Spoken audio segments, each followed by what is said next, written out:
predvsem za izredno velike težave na področju oskrbe z elektriko. Tu gre za velikansko škodo na področju gozdov. Tako da to sta ti dve najtežji področji. Seveda, kar se elektrike tiče, posledično seveda škodo v nekaterih gospodarskih panogah in pa tudi zaradi seveda prekinjenih prometnih povezav. Zdaj podjetja, ki so v bistvu utrpela zelo veliko škodo, so državna infrastruktura in se to ne bi bilo zavarovano.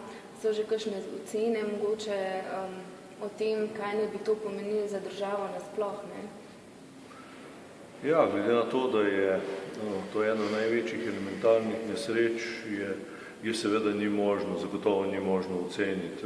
Še danes, konec koncev še posledice niso niti kaj šele odpravljene, niti končane. Škoda se dela še naprej, tako da čakamo seveda prvo resno otoplitev. Ta bo najbolj dobrodošla v teh dneh.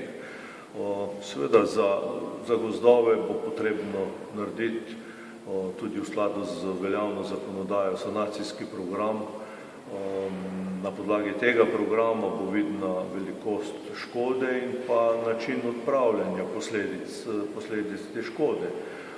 Pričakujem, da seveda bo odprava posledic v gozdovih trajala kar lepo število let.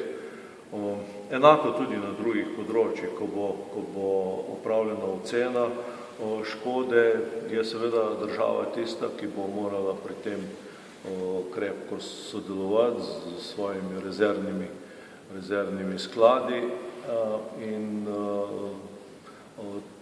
tu pa gre seveda v prvi vrsti v tem trenutku, v teh najtežjih trenutkih zahvala vsem službam, ki delajo na reševanju, tako rekoč na reševanju življenj, na usposobitvi prometnih povezav, na usposobitvi elektrodistribucijskega omrežja. Imamo primere, ko so usposobljeni posamezni vodi nazaj, pa naslednjo uro že zopet porušeni. Tako da vsem službam in množici prostovoljcev seveda iskrena hvala tudi v mojem imenu zagotovo. Zdaj, ko se je porušila ta elektroinfrastruktura, je Elektro tudi opozoril Slovenije, da imajo že odprej težave z umeščanjem teh vodov v prostor. Pri tem bojo najbrž mogle najbolj lokalne oblasti sodelovati. Menite, da bo tu kakšna težava? No, predvsem jaz mislim, govorim nestrokovno, da je težava tudi v tem, da imamo v Sloveniji premalo povezav med posameznimi vejami na področju elektrodistribucije in je posledica seveda, ko nam vrže iz prometa, iz omrežja nek določen vod, nimamo povratnega napajanja, naprimer z druge strani. To imajo zagotovo bolj urejene, bogatejše države bolje urejene, tako da je teh izpadov manj. Tako da to je zagotovo ena od, po moje, poleg seveda rešitve tega, kar je zdaj porušeno, ena od prioritetnih nalog za bodoče. Zdaj, kar se tiče umeščanja, torej pri obstoječi infrastrukturi, seveda tega problema ni, bo pa treba biti seveda za naprej pa pozoren, da bo omogočena izgradnja tudi dodatnih kapacitet. Ste se v vašem lokalnem okolju kaj pozanimali, kako je na kmetijah, manjših gospodarskih subjektih recimo?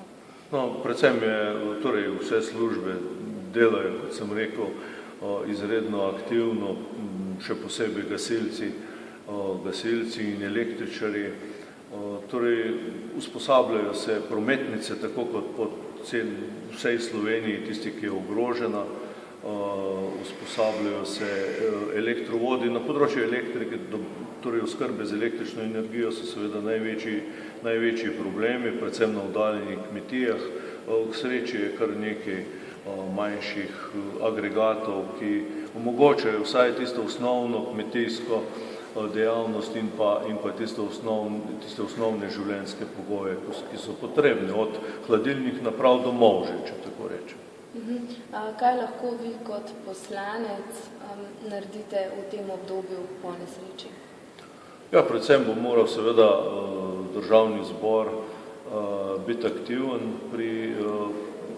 pri tem. Mi smo v stranki že dali pobudo za enodnevni zaslužek. Jaz bi rekel pri tem tako, da predvsem se gre za neke vrste, po moji oceni, prostovoljni enodnevni zaslužek vseh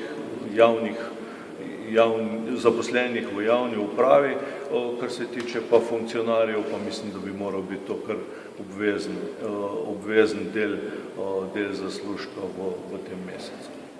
Ste prejeli pozitivne odzive na ta predlog? No, jaz mislim, da je v medijih ni bilo negativnih odzivov in to je pomembno. Ok, v redu. A bi mogoče še kaj posebnega dodali na vse skupaj? Izpostavili kaj posebnega?